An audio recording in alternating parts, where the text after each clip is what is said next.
찬양합니다. 주님 홀로 높임 받으소서. 고린도전서 6장 15절로 20절을 통해서 성도의 삶이라 하는 제목으로 말씀을 전하고자 합니다. 성도라고 물어보면 누구냐? 물론 구별하여 하나님께 드려진 백성이다, 이렇게 말할 수가 있고, 하나님의 은총, 기도의 은혜로 사는 사람이다, 이렇게 말할 수가 있겠죠. 요한복음 15장 7절 보면 네 말이 내 안에 거하고 내 말이 너희 안에 거하면 너희는 무엇이든지 구하라, 그리하면 다 이루리라. 주님께서 내 안에 계실 때 무엇이든지 구하면 성도들에게는 응답을 주시는 줄로 믿습니다. 그래서 로마서 8장 9절에 그리스도의 영이 없으면 그리스도의 사람이 아니니라. 그리스도의 영이 있어야 됩니다. 내 안에 주님으로 충만해야 합니다. 이것이 바로 성령 충만한 삶인 줄로 믿습니다. 성령의 충만한 삶을 사는 자는 성령님께서 모든 것을 인도해 주십니다. 성도는 성령님이 인도하시는 대로 움직여야 기적이 일어나고 우리의 삶에 축복과 평강이 있을 줄로 믿습니다. 그래서 성령의 인도를 받기 위해서 주님 앞에 나와야 되는 거예요. 이것이 바로 예배의 신앙입니다. 하나님은 영이시니 예배하는 자는 신령과 진정으로 예배할지니라, 이렇게 말씀하고 있습니다. 여러분, 성도가 누구냐 이렇게 물어보면 구체적으로 성도는 구별되게 사는 사람입니다. 그래서 우리는 하나님 안에서 세상과 구별되게 살아야 돼요. 우리들이 하나님께서 특별히 구별하여 자녀 삼아주시고 우리를 책임져 주신 거 아닙니까? 요한복음 1장 12절 영접하는 자 곧 그 이름을 믿는 자들에게는 하나님의 자녀가 되는 권세를 주신다고 했습니다. 그러므로 우리는 성도가 성도답게 살아야 되는데, 그렇게 살려면 어떻게 살아야 하는지 오늘 본문 말씀을 통해서 자세하게 기록되어 있는데, 성도의 삶이란 제목으로 함께 깊은 은혜의 시간이 되어지기를 원합니다. 제일 먼저 성도는 그리스도와의 관계 속에서 살아야 합니다. 요한복음 15장 5절입니다. 왜냐하면 주님을 떠나서는 살 수 없어요. 나는 참 포도나무요 너희는 가지라. 가지가 포도나무에 붙어 있어야 많은 열매를 맺고 너희가 나를 떠나서는 아무것도 할 수 없다고 요한복음 15장 5절에 말씀하고 계십니다. 그러므로 성도는 주님과의 관계를 분명히 알고 살아야 합니다. 그래서 오늘 본문 고린도전서 6장 15절에 성도는 그리스도의 지체라고 표현을 하고 있습니다. 여러분, 지체라는 것은 요한복음 15장 5절 말씀처럼 떨어져 살 수 없어요. 지체는 붙어 있어야 돼요. 여러분, 손과 발과 눈과 코와 입과 입술이, 귀가 따로따로 떨어져 다닐 수 있습니까? 없지 않습니까? 그래서 고린도전서 12장 25절 지체는 서로 의지하고 살아야 돼요. 그러므로 우리 성도들은 주님 안에서 한 지체인 줄로 믿습니다. 그렇기 때문에 서로 돕고 서로 사랑하고 그래야 되는 거예요. 그래서 사랑은 허다한 죄를 돕는 것이라고 베드로전서 4장 8절에 말씀하고 있습니다. 그리고 성도는 주님이 거하실 처소라는 거예요. 에베소 2장 22절 너희도 성령 안에서 하나님의 거하실 처소가 되기 위하여 예수 안에서 함께 지어져 가느니라, 이렇게 말씀하고 계신 줄로 믿습니다. 또한 성도는 성령님의 전입니다. 오늘 본문 19절의 말씀입니다. 너희 몸은 너희가 하나님께로부터 받은 바 너희 가운데 계신 성령의 전인 줄을 알지 못하나 너희는 너희 것이 아니니라. 오늘 이 믿음을 가지시기를 주 이름으로 축원합니다. 그래서 성도와 주님과는 뗄 수가 없어요. 그래서 주님과 성도와의 관계에 대해서 나타난 비유의 말씀들이 성경에 수없이 많이 있습니다. 특별히 요한복음 15장 1절에 보면 나는 참 포도나무요 너희는 가지라. 예수님은 포도나무요 우리는 가지요. 가지가 포도나무에 떨어졌으면 죽는 것처럼 예수 없이는 죽는 거 아닙니까? 그래서 주님과 우리와는 뗄래 뗄 수 없는 이 관계에 대한 비유의 말씀이 성경에 여러 구절이 되어 있습니다. 요한복음 10장 11절에 목자와 양이 목자 떨어서 살 수 있습니까? 맹수한테 물려 죽습니다. 가시떨기에 찔려서 피투성이가 될 수밖에 없지요. 그래서 우리가 양은 목자의 음성을 듣고 목자의 따름을 가져야 될 줄로 믿습니다. 마태복음 25장 1절 신랑과 신부입니다. 신랑 신부가 따로따로 노르면 쓰겠습니까? 함께 같이 있어야 돼요. 둘이 한 몸을 이룰 줄이니라 그렇게 말씀했잖아요. 서로 의지하고 덮어주고 감싸주고 사랑하고 애꺼야 되지 않겠습니까? 또 마태복음 24장 45절에 주인과 종은요 주인이 시키는 대로 해야 돼요. 자기 멋대로 하면 그날로 쫓겨나는 겁니다. 여러분 주인의 따름을 따라 우리는 예수님 우리의 주인 되십니다. 우리는 주님의 종들입니다. 내 의지와 내 방법과 내 수단과 내 지식과 내 상식으로 살아가니까 실패를 거듭하는 거예요. 주인 되신 주님의 말씀에 따르면 그분께서 우리에게 지혜를 주시고 건강을 주시고 물질을 주시고 능력을 주시고 은사 주셔서 좋은 길로 인도하실 줄로 믿습니다. 두 번째로 성도라는 것은 그리스도로 말미암아 어떠한 별명을 얻게 되는지를 여러분 아셔야 됩니다. 성경에 보면 별명이 있어요. 그리스도와의 관계 속에서 너희는 그리스도의 향기라. 고린도후서 2장 15절입니다. 제 이름이 아시죠? 향이. 우리 아버지가 교회 장로님이라 탈로 이 고린도후서 2장 15절의 말씀을 인용하신 것 같아요. 예수님의 향기를 바라라. 그래서 향기양자 맑게 살아라. 맑은 이자 세상을 맑게 하라. 좀 아멘 하시면 안 됩니까? 여러분 우리 성도들은 그리스도의 향기가 되시기를 축원합니다. 예수님의 향기를 바라야 돼요. 또 고린도후서 3장 3절에 그리스도의 편지라. 여러분들이 가는 곳마다 주님의 편지, 주님의 말씀이 전파되어야 될 줄로 믿습니다. 빌립보서 2장 25절 보면 그리스도의 군사라. 여러분 군사는 지키는 게 군사예요. 지켜야 돼. 근데 군사가 꼬박꼬박 조르면 쓰겠습니까? 군사는 힘을 가지고 지켜야 돼요. 마찬가지로 우리는 주님의 군사들입니다. 영적 싸움에서 이길 수 있도록 이 교회를 지키고 성도들을 지키고 복음을 지켜야 될 줄로 믿습니다. 그리고 고린도후서 5장 20절 그리스도의 사신이라고 말했어요. 자, 이렇게 우리는 별명들을 많이 갖고 있어요. 얼마나 아름다운 이름인지 몰라요. 자, 세 번째로 성도가 그리스도의 관계 맺음에서 꼭 얻어지는 축복이 있습니다. 반드시 그 축복을 다 받으시기를 주 이름으로 축원합니다. 그 축복을 누리고 살아야 돼. 그게 뭐냐? 그리스도의 영을 가지게 된다. 그리스도의 영이 없으면 그리스도의 사람이 아니잖아요. 그리스도의 영이 있기 때문에 주님의 사람, 하나님의 자녀가 된 줄로 믿습니다. 뿐만 아니라 요한복음 15장 5절 말씀처럼 많은 열매를 맺게 돼요. 그래서 태의 열매, 자녀의 열매지요. 사업에 잘 되는 열매. 하여튼 축복의 열매가 주렁주렁 맺히시기를 축원합니다. 그리고 하나님과의 언약을 맺게 돼요. 이사야 시편 50편 5절에 보면 하나님과의 언약이 얼마나 귀한지 몰라요. 나의 성도를 내 앞에 모으라. 곧 제사로 나와 언약한 자니라 하시도다. 하나님과의 언약이에요. 뿐만 아니라 하나님의 보호를 받게 돼요. 시편 138편 7절에 보면 내가 환난 중에 다닐지라도 주께서 나를 소송케 하시고 주의 손을 펴사 내 원수들의 노를 막아주시고 주의 오른손이 나를 구원하시는도다. 얼마나 귀한지 몰라요. 뿐만 아니라 요한복음 15장 7절 기도하면 무엇이든지 다 들어주신다는 거예요. 얼마나 감사해요. 네 번째로 성도가 그리스도께 가져야 할 바른 자세가 있어요. 그 바른 자세를 취하시기를 주 이름으로 부탁합니다. 그게 뭘까? 로마서 14장 8절 말씀처럼 우리가 살아도 주를 위해 살고 죽어도 주를 위해서 죽나니 살아 죽으나 주의 것이로다. 우리는 살든지 죽든지 주를 위해서 살아가는 거예요. 뿐만 아니라 시편 30편 4절에 하나님을 찬양하고 그 거룩한 이름을 감사하면서 살아야 돼요. 에베소 5장 3절 자기만을 위해서 살면 안 됩니다. 더러운 탐욕을 버리라고 그랬어요. 욕심을 버려야 돼요. 우리 든든한 교회가 전교인에 의무적으로 제가 드리라고 한 게 있어요. 수입의 1% 구제헌금하라고. 그래서 구제위원회가 있어요.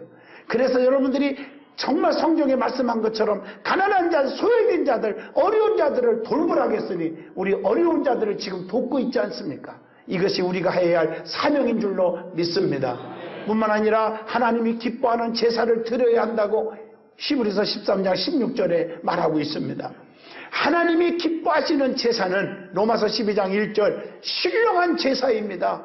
믿음의 제사를 드려야 될 줄로 믿습니다. 예배 드릴 때 믿음으로 나와서 믿음으로 아멘하고 믿음으로 감사하시고 믿음으로 찬양하고 믿음으로 봉사하는 것입니다.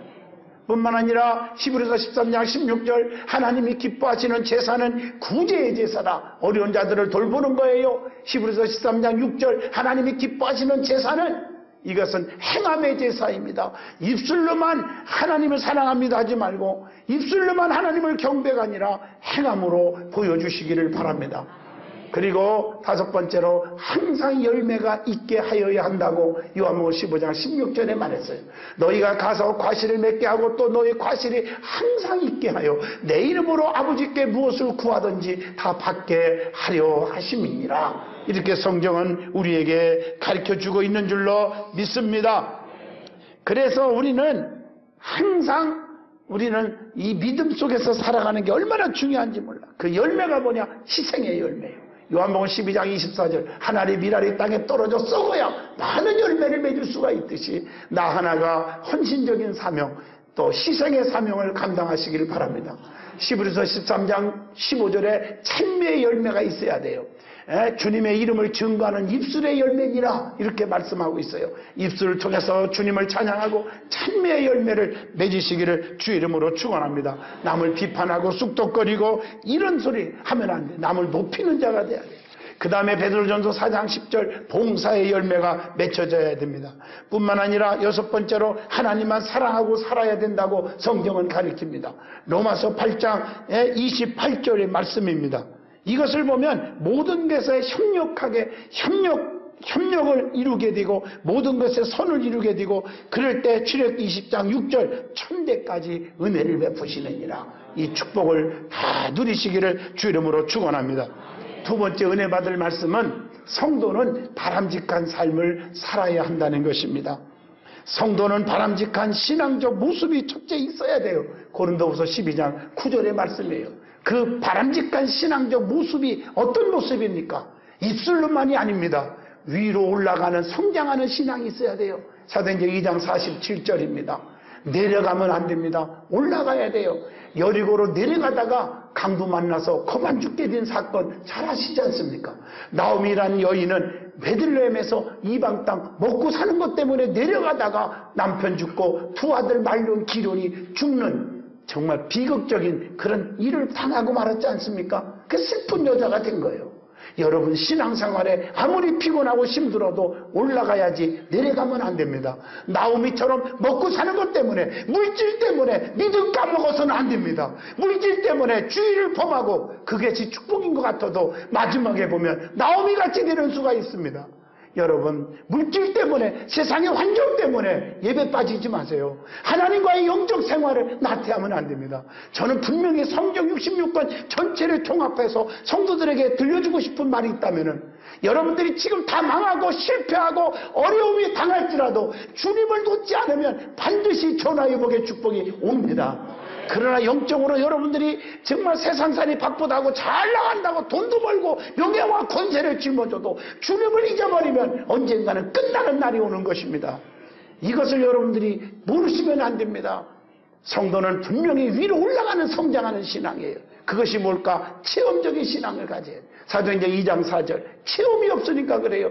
능력을 체험하는 기도와 기적을 행하는 기도 이게 얼마나 필요한지 몰라요. 사도행전 2장 11절 두 번째로 깊어지는 성숙한 신앙이어야 돼요. 고린도후서 12장 9절 믿음이 깊어져야 돼. 그래서 안디옥 교회도 비로소 성령을 받고 나니까 그리스도인이라 일컬음을 받게 되었다고 사도행전 11장 26절 안디옥 교회가 깊어지는 믿음으로 바꿔진 줄로 믿습니다. 불시험을 믿음으로 인내해야 합니다. 베드로전서 4장 12절로 13절 어떤 환난이 어떤 핍박이 어떤 유혹이 어떤 고난이 와도 이길 수 있어야 됩니다. 뿐만 아니라 사도행전 17장 11절 간절한 마음으로 하나님 말씀을 받고 날마다 그 말씀을 상고하라고 성경은 가르쳐 주십니다. 또 앞으로 전진하며 성취하는 신앙이 있어야 될 줄로 믿습니다. 빌립보 3장 13절 전진해야 돼요. 계속 달려가는 신앙. 예수님께서도 하나님이 보내신 목적을 다 이루었다.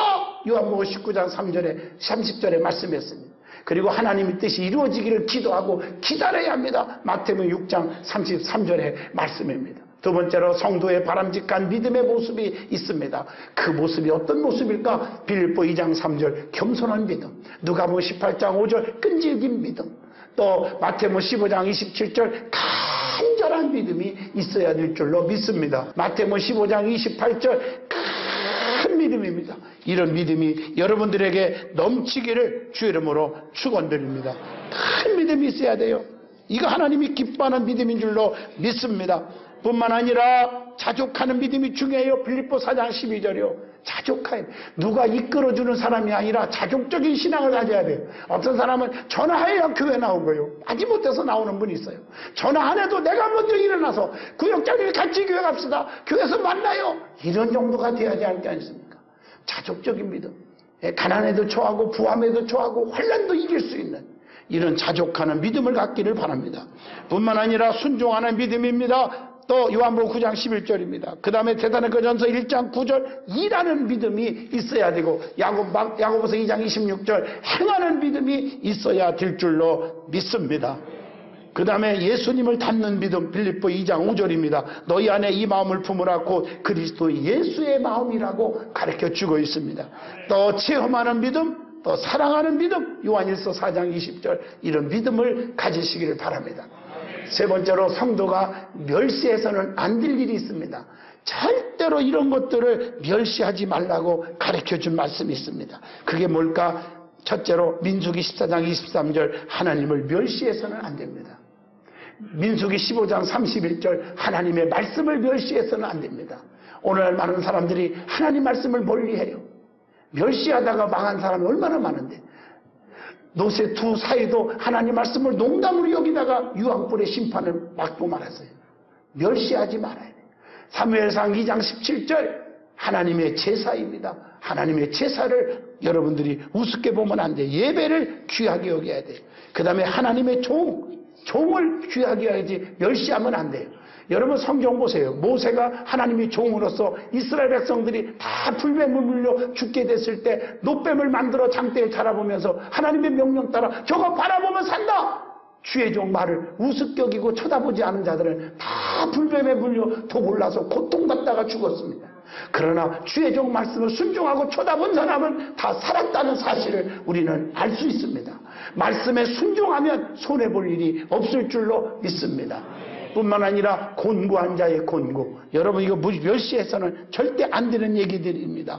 또 약속의 기업, 하나님의 뜻, 지혜와 훈계, 자기 이웃, 가난한 자들 이런 사람을 멸시하지 마세요. 에스겔 16장 59절 하나님 앞에서 약속한 맹세 멸시하지 마세요. 아모스 2장 4절 하나님의 법을 멸시하면 안 됩니다. 말라기 1장 6절 하나님의 이름을 멸시해서는 절대로 안 됩니다. 그리고 하나님의 인자, 그 하나님의 인자하심이 너를 인도하게 된다. 하나님의 인자를 멸시하지 마세요. 그리고 하나님의 예언입니다. 데살로니가전서 5장 20절 이거 절대로 멸시해서는 안 됩니다. 네 번째로 성도로서 하나님의 나라의 유업을 받지 못할 자가 있는데 그것이 무엇일까? 여러분 하나님의 유업을 받아야 되는데 받지 못하는 자들이 있습니다. 고린도전서 6장 9절로 10절에 보면 불의를 행하는 자들입니다. 여러분 불의를 행해서는 안 돼요. 의를 행하는 자가 되시기를 바랍니다. 마태복음 12장 31절로 32절 성령을 회방하는 자 돼서는 안 됩니다.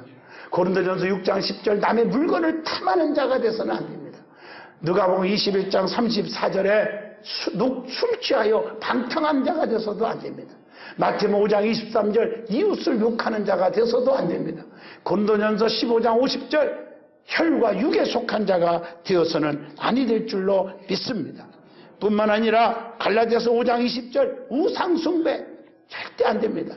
여러분 하나님보다 더 사랑하는 모든 것들이 다 우상숭배입니다. 여러분 하나님보다 더 사랑하면 안 됩니다. 아브라함은 이삭 하나밖에 없는 아들이지만 아들보다 하나님을 더 사랑했어요. 그랬더니 아들을 100배의 축복받는 자식으로 장수하는 축복을 주신 줄로 믿습니다. 하나님을 더 사랑해야 돼요. 여러분 이걸 아셔야 돼요. 뿐만 아니라 투기하는 자, 사탄의 유혹에 넘어지는 자, 거짓말하는 자가 돼서는 안 될 줄로 믿습니다. 흉악한 자들, 하나님의 유혹을 절대로 못 받는다고 성경은 가르쳐주고 있습니다. 자, 다섯 번째로 성도의 삶은 경기장에서 경주하는 자의 삶과 같다고 가르쳐주고 있습니다. 삶의 경기장에서 명심해야 할 일이 있죠. 꼭 경기하는 선수가 어떻게 뛰는가를 그걸 생각하면 우리의 삶의 현장에 어떻게 경기해야 하느냐, 여러분 어떻게 해야 성공적인 삶을 살 수 있느냐 답이 나오는 거예요. 그게 뭐냐, 누가복음 9장 62절에 보면 뒤를 돌아보지 말아야 돼요. 여러분 열심히 뛰는 사람이 자꾸 뒤 돌아보면 전부 다 넘어지는 거예요. 다 뒤로 쳐지는 거예요. 앞만 보고 뛰어야 돼요. 앞만. 빌립보 3장 14절 끝까지 달려가야 합니다. 히브리서 3장 14절 뒤로 물러서지 말아야 돼요. 히브리서 10장 38절로 39절입니다. 자꾸 뒤로 물러가면 안 돼요. 자꾸 앞으로 가야죠.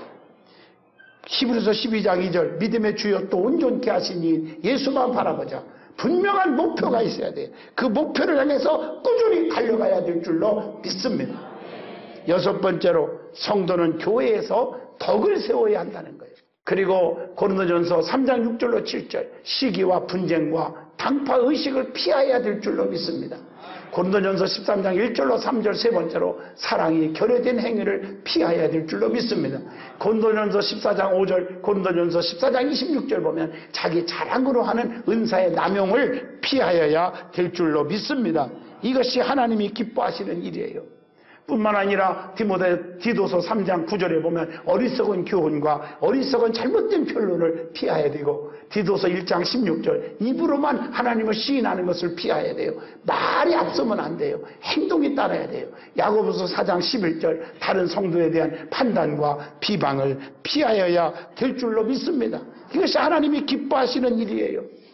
자, 일곱 번째로 성도가 늘 깨어 있어야 되는데 깨어 있어야 할 이유가 있습니다. 왜 늘 깨어 있어야 되느냐? 늘 깨어서 기도하고 늘 기쁘게 찬양하리. 우리가 찬송가의 가사가 얼마나 아름다워요. 성도가 늘 깨어 있어야 돼요. 늘이란 말은 항상이란 말이에요. 그래서 항상 기뻐하라, 쉬지 말고 기도하라, 범사에 감사하라. 이는 그리스도 예수 안에서 너희를 향하신 하나님의 뜻이라고 데살로니가전서 5장 16, 17, 18절에 말씀했지 않았습니까? 성도가 늘 깨어 있어야 할 이유가 뭐냐? 시편 119편 18절 깨어 있어야 말씀의 참뜻을 깨달을 수가 있기 때문인 줄로 믿습니다. 또 이사야 26장 19절에 보면 깨어 있어야 하나님의 역사하심을 알 수가 있기 때문인 줄로 믿습니다. 마태복음 25장 13절 주님의 재림이 우리가 부지불식간에 있기 때문에 반드시 깨어 있어야 되고, 데살로니가전서 5장 16절로 18절까지 깨어 있어야 하나님의 뜻대로 살기 때문인 줄로 믿습니다. 그리고 로마서 13장 11절로 12절에 구원의 날이 임박했기 때문에 우리는 깨어 있어야 합니다. 고린도전서 16장 13절에 보면 믿음이 연약해지기 쉽기 때문에 늘 깨어 있으라고 권면하고 있습니다. 또 고린도전서 15장 33절로 34절에 우리가 언제 악의 유혹에 빠질지 모르기 때문에 깨어 있어야 돼요. 정신을 바짝 차려야 돼요. 세상에서 다 강도질하고 도둑질하고 유혹하는 사람들 보면 무슨 뭐 음료수에다가 술에다가 뭐 마취제 넣고 별장난 다 하잖아요. 그래 깨어 있어야 돼요. 깨어 있지 않으니까 그런데 넘어지는 거예요. 믿음이 연약해지기 쉽기 때문에 깨어 있어야 돼요. 악의 유혹을 빠지지 않기 위해서 깨어 있어야 된단 말이에요. 또 때가 임박했기 때문에 깨어 있어야 되고요. 베드로전서 5장 8절 사탄이 항상 두루두루 택한 백성을 삼키려고 자꾸 다니기 때문에 우리는 깨어 있어야 됩니다. 데살로니가전서 5장 5절로 6절 성도는 밤이 아닌 낮에 속한 자이기 때문에 깨어 있어야 될 줄로 믿습니다. 잠은 밤에 자는 거지 낮에 자는 게 아니잖아요. 할렐루야. 우리는 낮에 속한 자예요. 밤에 속한 자가 아니에요. 어둠의 세력이 아니에요. 빛의 세력인 줄로 믿습니다. 빛 가운데 행하라고 성경은 가르쳐줘요. 어둠은 뭐냐? 근심, 걱정, 불안, 초조, 낙심, 좌절, 질병, 이게 다 실패. 이게 어둠이에요. 그래서 빛이 들어가면 어둠이 사라지는 것처럼 여러분 빛 가운데 살면 근심하고 낙심하고 좌절하고 포기하고 괴로워하고 정말 살기 싫어하는 사람들 만나기만 하면 그들이 길이 살겠네 이렇게 바꿔줘야 돼요. 길이 죽겠네가 살겠네로 바꿔지게 만들어줘야 돼. 그게 바로 빛의 자녀인 줄로 믿습니다. 이걸 아셔야 돼요. 결론을 내리겠습니다. 성도는요, 하나님의 사람이며 구원받은 백성들입니다. 그래서 쉬지 않고 기도하고 깨어 있어야 될 줄로 믿습니다. 그래서 우리는 성도는 하나님의 자녀로서 하나님의 성도답게 살면 하나님의 오른손으로 붙잡아 주시며 그분이 나를 책임져 주십니다. 이사야 43장 1절로 4절, 너는 두려워하지 말라. 내가 너를 구속하였고 내가 너를 지명하여 불렀나니 너는 내 것이다. 물 가운데 가도 침몰하지 못하게 하겠고 불꽃 가운데서도 살지 못하게 하리니 대저 나는 네 여호와 하나님이니라. 내가 너를 보배롭고 존귀 여겨주겠다. 약속하고 계신 줄로 믿습니다. 하나님의 자녀가 됨을 긍지로 여기세요. 그리고 담대한 삶을 살아가시기를 축원합니다. 하나님이 지금 나와 함께하고 계심을 확신하시기를 축원합니다. 눈동자같이 우리를 지켜주고 계세요. 강하고 담대하라. 놀라지 말라. 나는 네 하나님이 됨이니라. 참으로 내가 너를 굳세게 하리라. 오른손으로 너를 붙잡아 주리라. 주의 음성을 들으시기를 축원합니다.